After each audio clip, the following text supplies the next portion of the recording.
Fala pessoal, sejam bem-vindos a mais uma sessão do Vendas B2B Summit, também na reta final do evento, sexta-feira, último dia.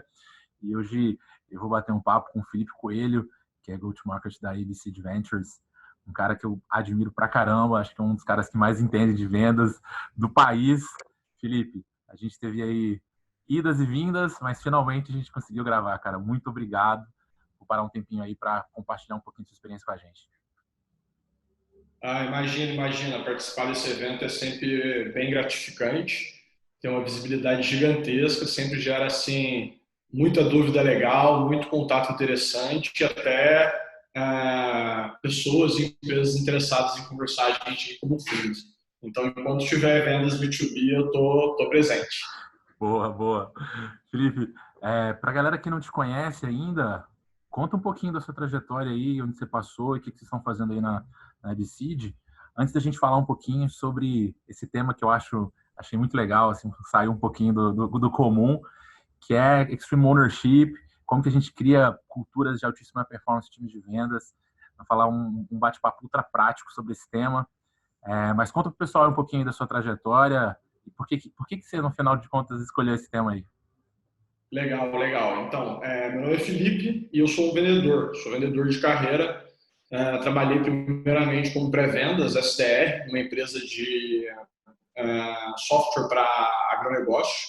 Na sequência, fiquei por quase 3 anos na Resultados Digitais, como vendedor também, e atualmente eu trabalho na ABC Ventures. Então, qual que é o meu trabalho aqui e por que eu trabalho numa venture e trabalho com vendas? A gente procura na Elicid trazer uma visão bem numérica para a área de crescimento da empresa. Então, quando as empresas chegam aqui para a gente, nossa posição, supondo que ela tenha 70 mil reais de receita recorrente, e a gente percebe que para levar ela a gente precisa levar ela até 400, até 500 mil reais de receita recorrente. O meu trabalho em vendas é desenhar como essa área vai se concretizar. Então, quantos vendedores, quantos pré-vendedores, quantas oportunidades a gente precisa? Então, durante o processo de análise, onde a gente escolhe as investidas, as empresas que a gente vai investir, a gente faz essa modelagem junto com o empreendedor e a nossa proposta de valor é justamente fazer com que a história comece no dia do investimento, não se acabe. Então, no dia do investimento, o empreendedor já tem um plano de como que ele vai alcançar aquele resultado e aí eu auxilio ali a área de vendas na concretização desse plano, através de treinamentos, de mentorias, de conversas, ajustes de processo. Então, apesar de trabalhar numa venture, no dia a dia é ali, junto com equipes de vendas de empresas de tecnologia. E eu escolhi esse tema, como você mesmo trouxe, no paralelo com o livro, né, com Extreme Ownership, porque ele é um livro extremamente relevante, que traz dicas muito legais de cultura organizacional, de identidade de time, mas ele precisa ser aplicado ao contexto de vendas para a gente conseguir extrair insights valiosos. Então, o momento quando eu li o livro foi um momento que eu tive vários insights, que eu fiz vários ajustes mentais e pensei, poxa, isso no contexto de vendas, aplicado dessa forma, de tal forma, é muito interessante.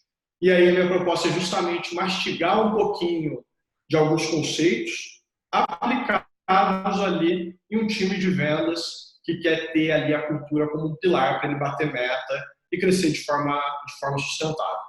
Então, veio dessa necessidade de falar de cultura no viés prático, no viés de dia a dia, no viés de, se eu for gestor ou se eu for vendedor, o que eu posso fazer para garantir que eu estou construindo uma cultura que vai me levar para um próximo nível.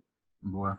E, cara, assim, de todos os desafios que a gente tem dentro de uma empresa para fazer ela crescer, de montar processo, de ajustar pitch, de gerar demanda, esses são relativamente fáceis comparados com o desafio de construir uma cultura foda, né? É muito mais fácil a gente desenhar um processo ali que funciona direitinho, azeitadinho, do que realmente construir uma cultura. Eu tenho conversado com muitos empreendedores que estão passando por esse momento e sempre é um tema muito difícil, como você falou, assim, é difícil pensar em coisas muito práticas, né? Você tem que ser exemplo, depende das pessoas, né? Mas assim, como é que eu trago isso realmente para o meu dia a dia? Então, esse desafio de construir uma cultura de altíssima performance em vendas, eu acho que é um puta desafio. Mas o que é uma cultura de alta performance em vendas? Cara, bem legal, né? É justamente isso. Quando você vai lá e precisa fazer um ajuste, fazer o design de um funil, por exemplo, ou até uma modelagem no time de vendas, a gente tem alguns frameworks, a gente tem ali algumas empresas que já fizeram isso. Mas a gente acredita que a cultura vem um passo antes. Eu sempre falo com os empreendedores que eu acompanho, até nos treinamentos que eu dou, que numa analogia de uma casa, a cultura ia ser a base sólida, aquela fundição para você conseguir construir processos e construir boas práticas que se sustentem. Então, na prática, basicamente, garantir uma cultura forte vai fazer que, se no futuro você precise mudar o método de comissionamento, fazer algum tipo de demissão, né, modificar o processo, que isso seja mais bem aceito, que essa mudança ocorra de forma fluida, porque tem um propósito por trás, tem uma base sólida por trás. Então, a gente costuma dizer que essa cultura forte, ela dá essa sustentação, né, para que você consiga construir processos, construir um pitch matador, para você consiga entregar valor para o cliente. E aí são diversos objetivos, né? Uma cultura forte, basicamente, em vendas, na minha opinião, ela ajuda você a melhorar as taxas de conversão, porque ela faz você trabalhar de forma mais produtiva, você consegue focar ali nas atividades que importam, ter uma autocomunicação. Acredito que uma empresa de cultura forte, ela tem um turnover menor na área de vendas, então, assim, vendedor bem-sucedido é muito assediado, e o crescimento das empresas, muitas vezes, o desafio a gente acredita que é em vendas, mas quando a gente vai ver os gargalos em vendas, a gente consegue ajustar o desafio em pessoas, em contratação de gente boa, em treinamento de bons vendedores, manutenção deles ali dentro. Então, acredito que uma empresa de cultura forte, o time de vendas também tem um turnover controlado e o principal objetivo, que é vendedores com a perspectiva de venderem cada vez mais contas. Então, não adianta vir aqui falar de cultura de vendas se isso não tem um impacto claro em vender mais contas. Uma cultura forte, então, obrigatoriamente, ajuda o time a performar melhor, né? E também, como objetivos secundários, eu diria, o turnover, que passa a ser até prioritário em determinados contextos, no contexto de empresas de tecnologia no Brasil. Na minha opinião, é a principal dificuldade de contratação e retenção de talento, e as taxas de conversão, você conseguir vender mais no custo de aquisição também menor. Então, a cultura, na prática, ela ajuda nesses objetivos, mas esse processo de construção, ele não é tão simples assim, né? Então, ali no dia a dia, né? As atividades, as ações, a postura que você assume é um pouquinho mais complexa do que determinar o que é cultura, do que teorizar, né? Na prática é um pouquinho mais frustrante, a teoria era bem óbvia. Escrever uns comportamentos legais na parede, né? Ter valores bacanas, isso é fácil. Difícil é fazer com que as pessoas façam isso todo dia, toda hora, quando ninguém está olhando. Eu acho que eu até assim, eu acho super legal, né? A pessoa ter um senso de identidade. Os meus melhores times a gente tinha ali os valores desenhados, mas a cultura, na minha opinião, é a capacidade do time tomar determinado tipo de atitude, de ação, sem precisar que o gestor mande, por conta própria. Então, é quando ele segue e aciona e ativa determinado processo, determinada ação, mediante algum resultado, mediante alguma percepção, de forma quase que involuntária. Ele já entende ali que ele está no dia 15, ele está abaixo da metade da meta, ele já entende que se ele não vendeu isso, ele precisa melhorar a velocidade dele de prospecção, de diagnóstico, e ele consegue fazer essa conta, sabe, que se ele fizer 4 reuniões de diagnóstico por dia, com a taxa de conversão a 25%, talvez ainda dê tempo. Mas ele não espera não bater a meta para o gestor chegar e eles traçarem um plano de ação em conjunto. O time já é condicionado a constantemente estar olhando esses números e a agir de acordo com o que identificar. Então, assim, um time de cultura forte é muito além de você ter valores, muito além de você ter um senso de identidade. É quando você consegue reagir rápido e tomar as atitudes corretas, as atitudes que esperam que você tome de forma autônoma, de forma autogerenciável. E isso já é um paralelo até do livro que é bem interessante, né? Então, o autor ele vai lá e traz uma situação de guerra onde eles têm um problema e eles matam ali um aliado. E eles perguntam, poxa, de quem que é a culpa? E todo time, em certo grau, assume a culpa de forma independente, né? E no final ele que assume a culpa como um líder, mas todo mundo ali tem um senso de responsabilidade. E isso é muito legal, porque isso aí fica para todos os espectadores nossos, sejam eles donos de empresa, sejam eles gerentes, sejam eles vendedores. Qual que é o sentimento que tem no seu time quando você não bate meta? O vendedor, o que você sente quando você não bate meta? Você fica puto, você fica frustrado, você fica triste, você não sente nada. Qual que é o clima da sua empresa no primeiro dia, depois que você não bate, depois que você bate meta? São pontos de reflexão que são extremamente relevantes, porque se você não está indignado, se isso não desperta um gatilho ali em cada um dos vendedores, em cada um dos seus times, quando você não bate meta, você construiu justamente o contrário, que é uma cultura de não batimento de meta. E que é o que pode acontecer com uma empresa, principalmente de tecnologia, que precisa bater meta e precisa bater meta todos os meses de forma crescente, né? Então, se não gera um senso de indignação, se isso não gera um output, é uma cultura de não batimento de meta. Na minha opinião, só pelo fato de você e não bater meta sem ter tido essa reflexão do dia 10, 15, 20, não ter sido preditivo, já é um indicativo de uma cultura de não batimento de meta, porque você viu o resultado se concretizar ali e se arrastar ao longo do mês. Então, essa reflexão de entender o que acontece quando a gente não bate meta é um excelente termômetro para a empresa avaliar se ela tem uma cultura de fato ou não, que com certeza vai impactar no plano de ação para você virar esse jogo. E outra coisa que eu acho que também que é comum em culturas de vendas, acho que a gente tem que combater, né? Eu gravei de ontem para hoje, né? Gravei com o Jeb Blount, que ele é autor de Fanatical Prospecting, ele tem vários livros legais.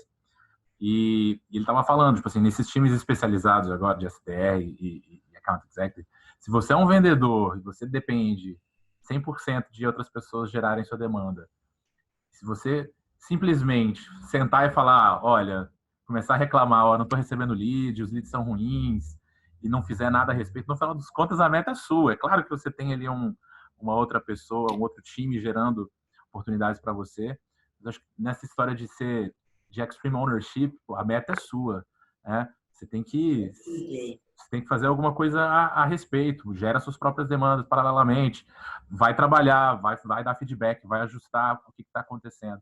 Mas é muito comum, principalmente agora que a gente tem muitas vezes os times mais especializados, né? A gente ficar apontando o dedo para o lado, não, é culpa dele, a culpa é do marketing, a culpa é de pré-vendas. E acho que quando a gente entende que a responsabilidade é nossa, a gente começa a criar uma cultura mais forte de vendas, né? Com certeza, com certeza. Você ser vendedor é você ter um negócio dentro de outro negócio. Você é um empreendedor ali do seu resultado. E primeiro que culpar o marketing, né, que é um seriado com a temporada não renovada, né? Essa muito velha, essa dali é o primeiro lugar que seu cérebro te manda quando você não bate meta, é culpar o seu fornecedor, né, que traz o insumo ali para você trabalhar.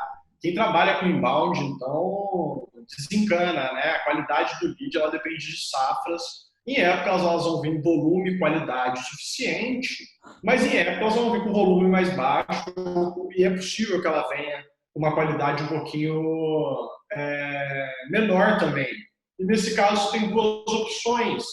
deixar ali um outro time que depende da sazonalidade, depende de safra, de tal o seu resultado, ou ter um plano de ação de acordo com a variação que você precisa, né? Então, um ponto que é extremamente importante, fazendo um adendo, para construir uma cultura forte, é você ter uma área de vendas baseada em dados, baseado extremamente metrificado, porque ela te ajuda. Ter dados é importante para você estabelecer uma cultura de vendas extremamente forte, porque você vai ver que lá na comunicação com o seu liderado tem que ser uma comunicação baseada em atividade, com feedback bem claro e bem numérico também. Então, quando você tem isso, né, e consegue basear em dados, você vê, poxa, eu estou no dia 15, era para eu ter 50% das contas, né? Isso considerando ali uma relação perfeita, dia, número de conta, que a gente sabe que não é bem assim, mas para efeito do exercício. Se você era para você estar com 50% e você está com 40%, o plano de ação é 1. Se é para você estar com 50% e você está com 0, o plano de ação é outro. Então você tem que entender qual que é esse delta, qual que é essa variação. E você vai conseguir ter um plano de ação personalizado, leia-se, um plano de ação que seja baseado em atividades diárias, o que eu preciso fazer a cada dia para virar esse jogo. Se você tiver um funil bem desenhado, tiver uma cultura de métrica, monitorando ali as atividades. Assim, na teoria, a gente fala, poxa, ter uma cultura forte é ter uma área de vendas baseada em dado. Para você garantir isso, tem uma série de processos e de ferramentas, né, e de bons hábitos que você tem que ter para ter uma área baseada em dados. Então, toda a teoria que a gente passa aqui, que nem eu falei, ela é legal, a gente entende, mas na prática ela desmembra em plano de ação. Ela desmembra ali em processos que não são tão legais de fazer. Então, só para fazer esse adendo aí, que se quer construir uma área forte de vendas, tem que ser baseado em dado e até o comportamento do líder. E eu acho que a sua call não tem empatia. No próximo call, no próximo roleplay, eu quero que você trabalhe em empatia. Acho que você não criou rapport. Cara, a gente tem que conseguir quantificar isso. Então, o que vai ser essa empatia? Vai ser cumprimentar o lead e mostrar que você pesquisou sobre ele, trazer algum fato que você já sabe sobre ele, né? Vai ser falar alguma coisa sobre o segmento dele, vai ser perguntar, enfim, como está o dia dele, mas a gente tem que conseguir metrificar isso em atividades, porque senão esse feedback fica baseado na sua impressão, fica baseado no dia, e a gente vai ver que para construir uma cultura forte também, a comunicação tem que ser muito clara, o feedback tem que ser muito pontual. Você só consegue dar um feedback pontual em vendas se você tem dado para fazer análise. Para você ter dado para fazer análise, uma série de hábitos e uma série de conteúdos e, às vezes, planilhas que você precisa de consumir e aplicar para conseguir entender qual que é esse delta, da onde o seu vendedor está e onde ele deveria estar, e qual que é o plano de ação que vai variar de acordo com esse delta. Isso, Daniel, é uma perspectiva de líder. Mas se você é vendedor, você quer ser top performer, você faz isso por conta própria. Isso é a autogestão da carreira, é a liderança de si mesmo, digamos assim. Vamos lá. Então, vamos para essa parte prática aí, para os hacks. Você falou que trouxe alguns hacks para os líderes e para os vendedores. Se eu sou um líder e estou querendo criar essa cultura de vendas, quais são as dicas mais práticas aí para a gente colocar, que a gente pode colocar em prática para criar essa cultura forte? Certo. No contexto do líder, o primeiro passo, eu acho, que é contextualizando por que a gente fala disso também, é entender que o não batimento de meta, ele é multifatorial. Então, geralmente, ele tem várias pequenas causas ali, vários vendedores que não performaram, né? Ou uma eventual modelagem errada, era para determinado vendedor estar rampeado e não está, falta o lead. Mas são vários poucos porcentos ali que na soma faz com que você entregue um resultado ruim. Vamos lá, 65%, 70%. Então a gente fala principalmente de cultura e de hacks de liderança, mas é preciso entender que como isso é multifatorial, né, tem várias causas, potenciais causas, a gente também tem níveis de responsabilidade. Então, a causa inicial, porque não se bate meta, é porque os vendedores não preencheram suas cotas, ou você não tem vendedores o suficiente. Mas se o gestor está monitorando diariamente ali, ele monitorou isso no dia 10 e reagiu no dia 11, né? Ele foi eficiente no plano de ação, né? Ele desistiu, quanto tempo que ele demorou para reagir? Então a gente tem ali um grau de responsabilidade do gestor. Se a gente vai entrar no porquê o rep não bate a meta, falta de treinamento, não faz diagnósticos bem feitos, a gente chega em mais graus de responsabilidade do gestor também, que às vezes não executou o onboard. Então, o primeiro passo, Daniel, é entender que eu vou trazer alguns hacks aqui que eu considero fundamentais ali para você construir uma cultura forte, mas ele vai variar desde você ter, né, uma boa recepção para o cara novo, até treinamentos, até garantir a qualidade ali, até a forma de você trabalhar. Então, assim, são alguns checks, mas eles individualmente não têm poder nenhum. Mas é só para considerar os básicos que não podem faltar sob nenhuma hipótese. Puxando para o lado do líder, a primeira reflexão, que é extremamente legal, que não é propriamente um hack, é a reflexão de, se eu fosse colocar no papel, né, um sentimento, um valor que eu inspiro como líder, qual que ele é? O que eu inspiro no meu time? E aí cada líder agora, ou cada liderado, pensa no líder direto e pensa, poxa, o líder Felipe, ele é um cara que ele é duro, ele é incentivador, ele é um cara que provoca, não é nada, não desperta nada, é diferente. E por aí, uma cultura de não bate de meta. É aquela pessoa que não provoca nenhum tipo de reação, nenhum tipo de estímulo sensorial no time. Você está ali com ela, não te estimula a ser diferente, nem melhor nem pior. Ela é neutra. Ela até te ajuda ali no processo, te treina, mas ela não inspira nenhum valor. Então, eu acho que o primeiro passo, a primeira reflexão para o líder é entender. Se eu fosse perguntar, se fossem perguntar até para o meu time, qual o valor eu inspiro como líder, o que o meu time falaria? Em cada uma das pessoas, os novos, os velhos, né? Então, essa reflexão ali, eu acho que ela é bem interessante, porque muitas vezes no trabalho do dia a dia e na correria ali das atividades, a gente não tem a gente não faz essa provocação, a gente não tem uma identidade, a gente não é uma fonte de inspiração ali para os liderados.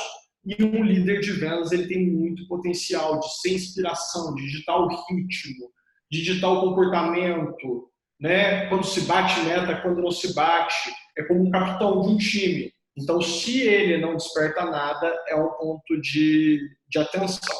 E, Felipe, você acha que isso deve ser uma reflexão individual do líder?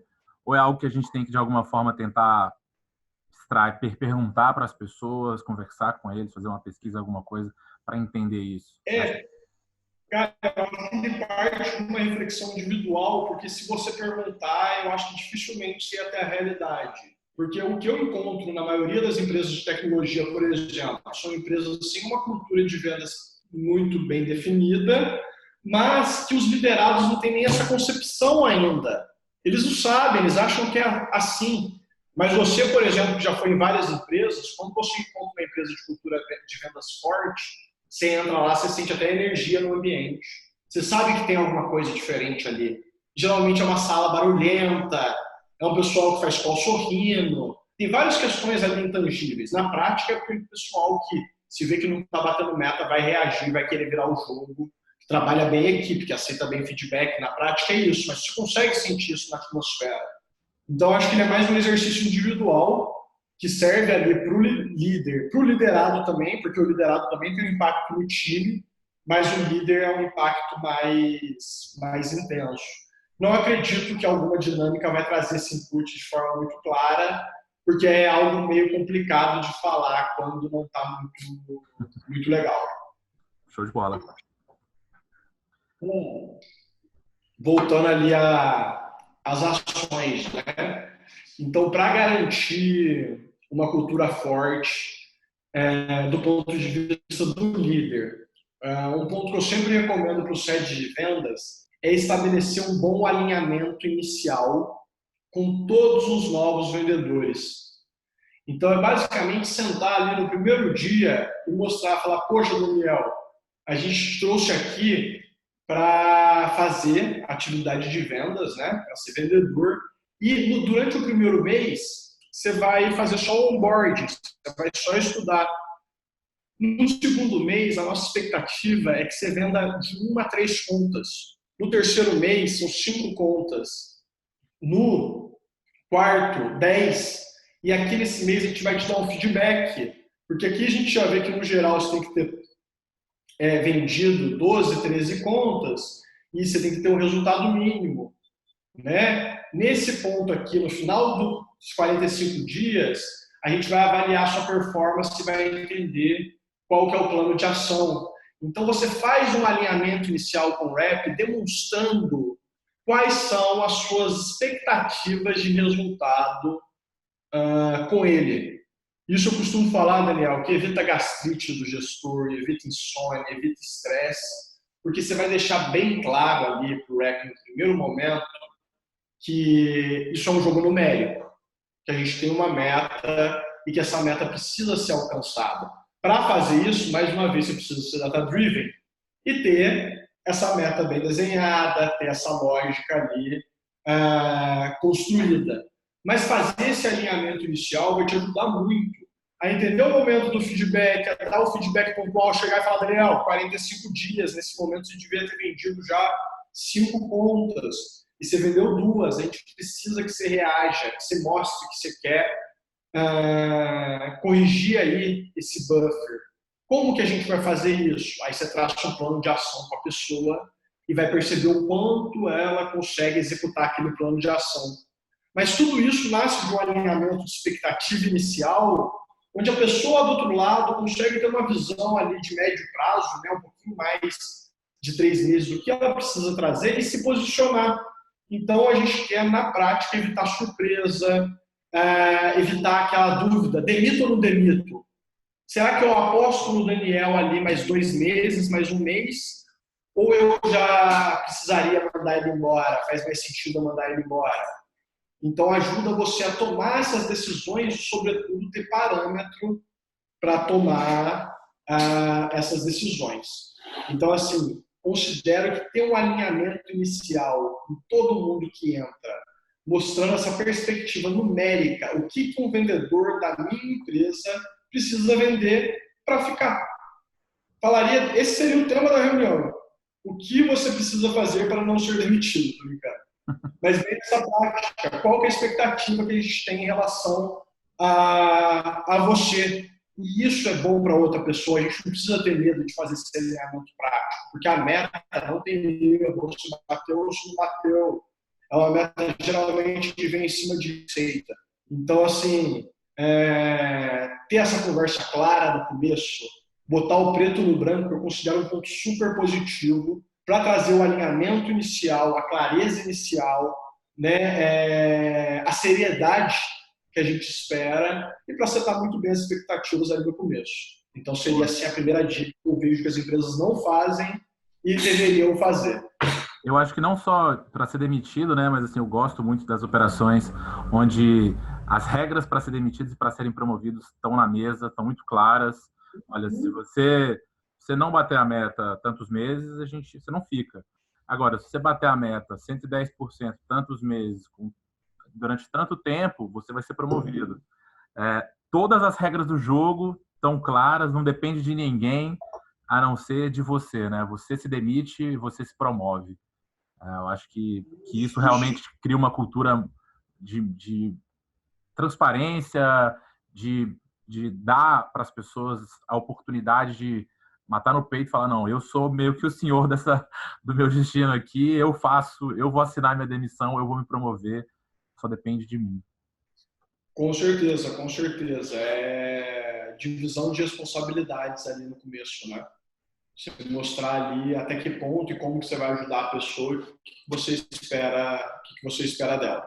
Boa, show de bola. O segundo REC, que entra um pouquinho antes até desse alinhamento e um pouquinho depois, é a contratação por cultura, só que não é esse o REC é a demissão por cultura. Então é você conseguir contratar e demitir ao menor sinal de desalinhamento de fit cultural. Então, assim, quando a pessoa não tem volume de atividade, a gente treina.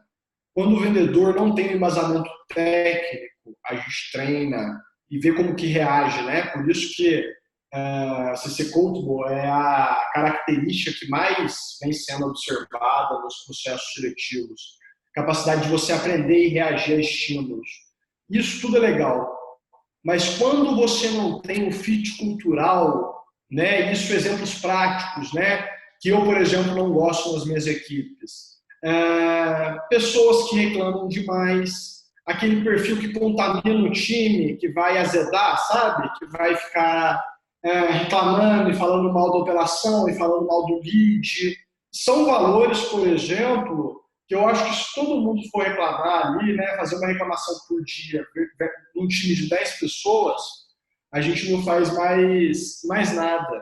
Uma vez que você deu feedback, setou que aquele não é um comportamento que é adequado e a pessoa insiste nele, eu sou muito a favor, né, da demissão por ética e por cultura, no menor sinal. Porque, na minha percepção, é mais fácil você começar de novo e tentar um novo recrutamento do que você tentar mudar e tentar trazer um fit cultural.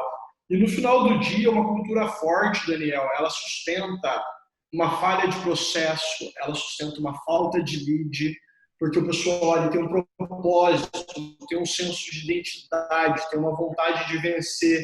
E isso é o que tem mais valor. Quando você tem isso e consegue construir isso, a empresa supera tempos de dificuldade, supera ali, né, um novo produto, uma entrada de um novo concorrente, né? Agora, se é um clima tóxico, vai mudar lá para você ver.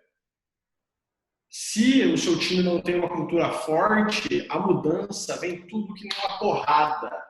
Tem a mudança, você fica com medo de falar com o seu time, porque acha que os vendedores têm todos personalidade forte, vão todos reclamar. Por quê? Porque não tem uma cultura ali de comprometimento. Poxa, quando a gente vem com uma proposta, vem com uma melhoria, é para ter um resultado melhor no final. E muitas vezes o líder também está falhando nisso, né? De não ter uma comunicação clara, de não ter esse alinhamento inicial de propósito.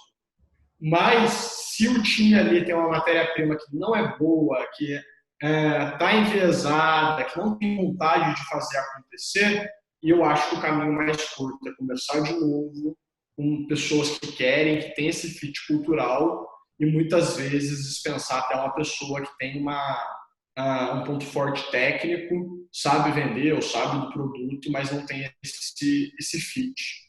Então, assim, vejo muitos gestores com muita dúvida, né? Demissão por atividade, por performance, a gente estabelece um método claro, um método de feedback, de ações, né? Ver como que a pessoa reage.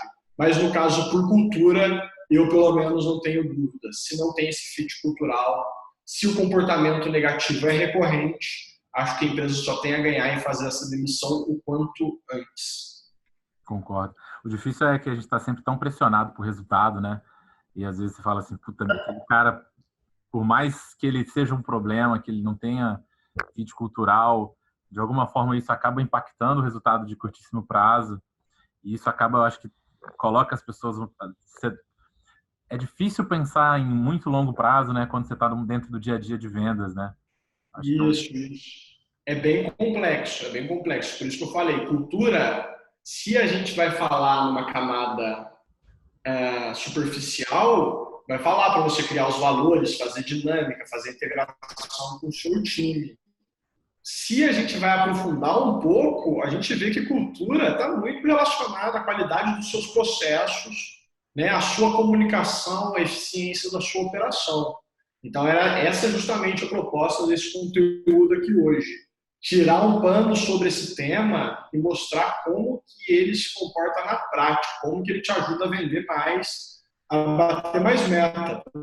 Os gestores, eles vão lá, criam uma metodologia, uma dinâmica para perceber a identidade, colocam esses valores na parede, cobra isso de forma pontual, mas não vive uma empresa de cultura forte. Não sabe o que é virar o jogo ali nos 45 do tempo, que o pessoal sai vibrando e realmente acreditando que aquele é o melhor lugar para se trabalhar, porque aquilo lá despertou uma sensação que ela nunca viveu antes. Mas, como você mesmo disse, na prática, é trocar a roda com o carro em movimento. O resultado está lá, você precisa da pessoa. Contratar não é fácil, treinar não é fácil, mas postergar essa demissão pode sair muito, muito caro. Então, assim, mesmo que dê medo, gere dúvida, sou a favor de trazer ela o mais cedo possível. Boa, concordo. Daniel, a última dica que eu trago aqui em relação ao líder muitos vídeos de vendas fazendo roleplays, fazendo ali diagnósticos, ouvindo a ligação dos vendedores. E essas, na minha opinião, são as melhores práticas de desenvolvimento. Foi até o tema, eu acho, do nosso conteúdo aqui o ano passado, né? Metodologia de treinamento roleplay. Só que o que falta, e que a gente já falou muito até hoje aqui, é você transformar esse roleplay, transformar essa atividade em um plano de ação através de uma comunicação clara. Então, a regra que eu queria trazer aqui para todo mundo que está ouvindo a gente, seja ele vendedor ou líder de vendas, é que uma comunicação clara de vendas e um feedback claro de vendas, ele obrigatoriamente tem que vir através de atividades. Então, o que você vai fazer ali diariamente, semanalmente, de forma que é possível ser mensurada para virar aquele jogo. Então, se o seu rep ele performa mal, quantos diagnósticos ele tem que fazer? Quantas prospecções? Se não tem lead do marketing, quantos leads faltariam? Ele precisa fazer o quê? Ele precisa fazer um trabalho numa rede social para gerar ali algum engajamento, 1 ou 2 adiantam ou são 20? Porque é diferente o plano de ação se são 2 ou se são 20. Mas para isso, né, para a gente ter uma comunicação clara e um plano de ação baseado em atividades, né, como a gente falou ali no começo, a gente precisa de toda uma estrutura para garantir que isso seja data-driven. Mas não faça planos de ação que não sejam possíveis de você mensurar. E aí esse plano de ação se a pessoa não bate meta, foque muito nas atividades diárias. O que a pessoa precisa fazer para no final do dia ela fala, poxa, tive um bom dia. Ela não vai vender todo dia. O dia que ela não vendeu foi um dia ruim. Então, qual que é esse volume de atividade? Né? Qual que é o volume de ligação? Então, isso tem que estar muito claro para ambas as partes. Porque quando você diagnosticar e entender, o plano de ação não é só em cima da meta, é em cima do número de atividades e da qualidade das atividades que essa pessoa consegue fazer. A qualidade das atividades é um pouquinho mais difícil, né? Então, a etapa do nosso funil é diagnóstico. Você precisa melhorar ali a sua etapa. Então, o que é esse diagnóstico? Levantar 3 problemas que tenham impacto ali em algum recurso para a oportunidade que eu estou falando. Fazer com que o cara externalize que aquele problema é uma prioridade.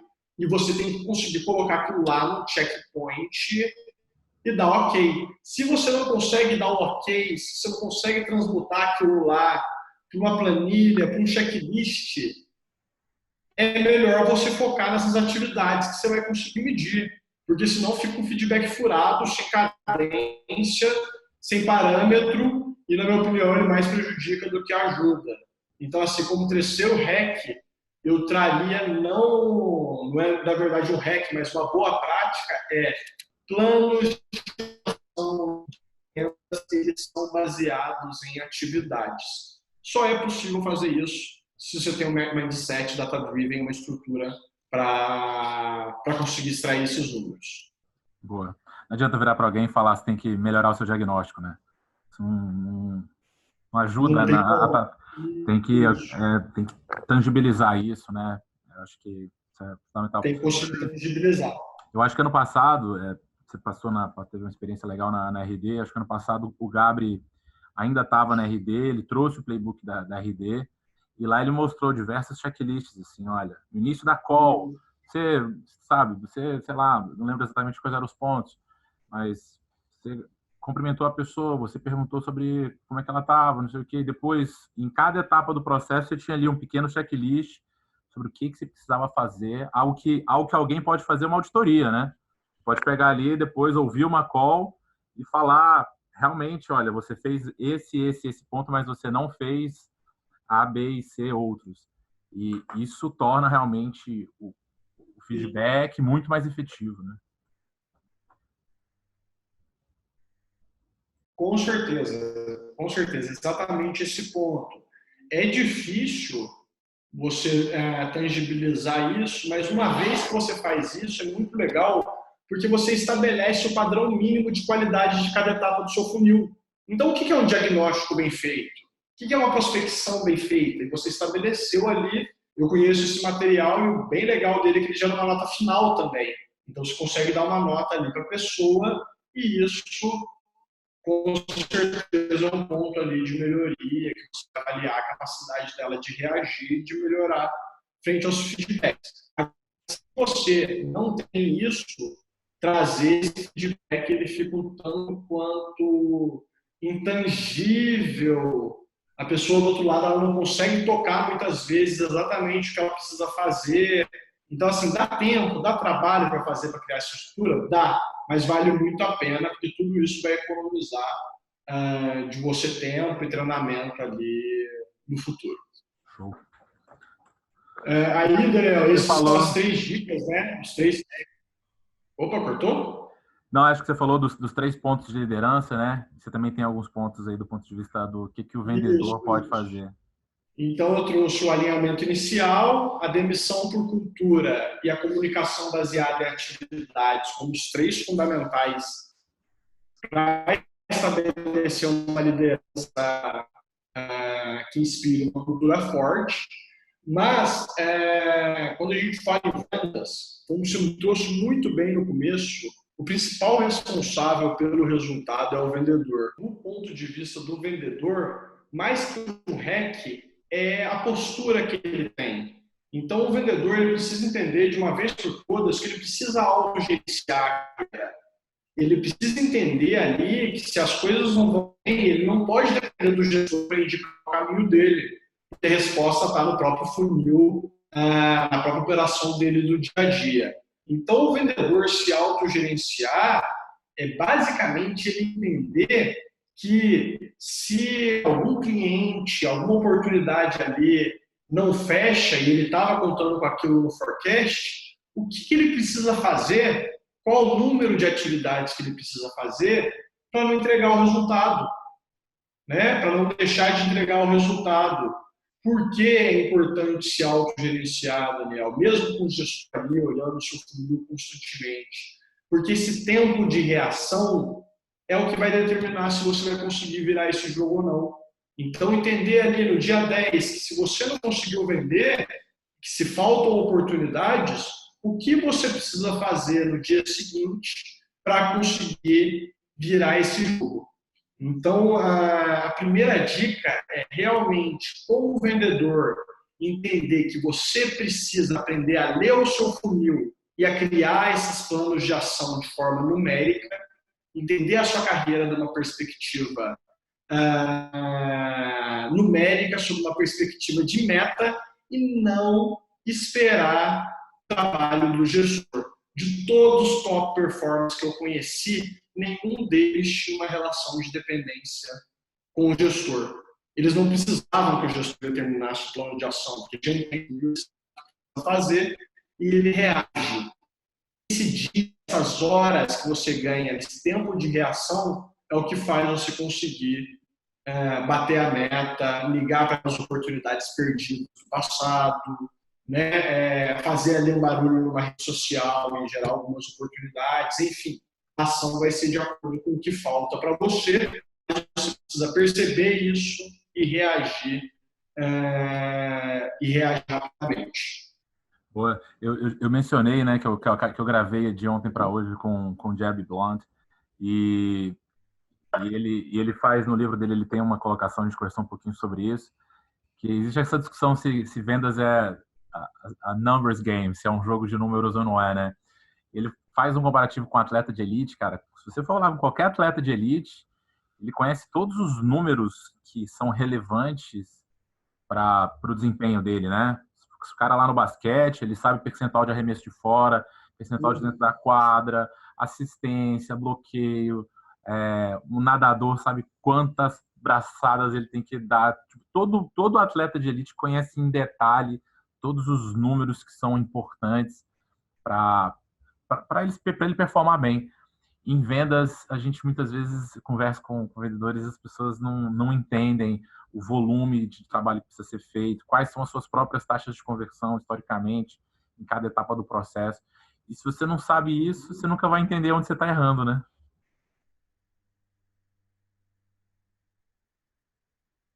Sim, e se você não sabe isso, provavelmente está culpando alguém também pelo seu não batimento. Ou o gestor que não estabeleceu o plano de ação, ou o marketing dos leads. Então, isso vem tudo de um contexto maior de você assumir o controle ali e entender que se você não vai bater meta, não interessa de quem é a culpa. Foi você que não bateu. A segunda dica para o vendedor, Daniel, é ele entender o deal flow dele. Então, como que o funil dele se comporta? A taxa de conversão é a métrica mãe da onde vai se desmembrar ali o plano de ação básico. Mas entender, por exemplo, que se você está no dia 20, faltam 3, 4 pontos para você bater a meta, e você tem 20 negócios espalhados no seu funil, quais que são as ações óbvias? Quais são os negócios com maior chance de deslocamento? Qual que é a sua avaliação em relação à pressa desses negócios e a possibilidade de fechar ainda esse mês?